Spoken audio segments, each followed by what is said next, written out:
So once again, former Governor Frank Murkowski back in the spotlight as he is, with current Governor Walker's blessing, pursuing the possibility of a rail link between Canada and Alaska. This is something that has been promised. It's been something that we've been talking about for literally decades, if not even longer than that, going all the way back to 1917 when they first punched through the Alaska Railroad. I think the idea has been that we could possibly even connect with the Tsar in Russia by going under the water. That's actually been talked about. The Tsar, the one who actually sold Alaska to the United States, talked about the idea of having a rail line connecting Russia to the riches in Alaska. Yes, of course, they have to build a rail line under the ocean, but hey, they've been doing that with subways, right? Why not do it with a rail line? This is the kind of thing that's theoretically possible. However, the expense that would go into an infrastructure, not just the actual building of it, but the maintenance, the hazards to it. This is the kind of thing that pushes the cost up so high for something like that you have to wonder, gee, why hasn't it happened before?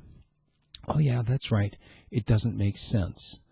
Economically, it just doesn't make sense. I mean, think about it. So much of what we depend on now in terms of transportation in Alaska, it actually still comes on the barge.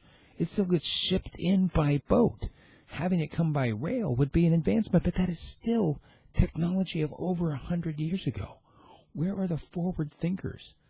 Where are people who are trying to think about how we could get supplies from point A to point B for less cost than we're currently paying? Where are they? I'll tell you where they are. They're pursuing other things, things that actually can make money. I mean, look, part of the idea of having a good idea is to weigh it against the cost. A man doesn't sit down to build a tower unless he counts the cost, right? And if he can't finish the tower, he's not going to build it. Otherwise, everybody would look at him and say, oh, look at that idiot. He couldn't finish his tower.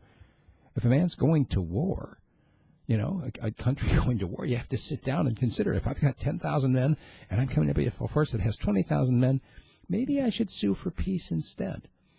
It's simple logic that you count the cost before you pursue something that is ridiculous. And when you look at some of these ideas that former Governor Murkowski has been behind, like the natural gas line, this is something that they've been pushing. Large diameter natural gas. We're going to just suck it all out in this giant straw, and we're going to send it to Asia, and we're going to make millions and millions of dollars. No, you're not. Because everybody's sucking the natural gas out, and they're different places around the world, and they can get it to Asia and anywhere else for a lot cheaper than we can get it from Alaska. Same thing with this idea of a rail line. The cost to put it in the first place is astronomical. The cost to maintain it is astronomical. And we're dealing with a century-old technology. I mean, what if people were still trying to do it with steam locomotives? Maybe we should take a steamship to Alaska. Give it up, Frank.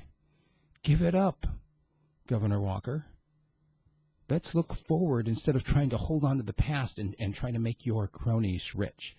That's my 2 cents. You want to sound off? Send me an email, steve@radiofreespeech.com.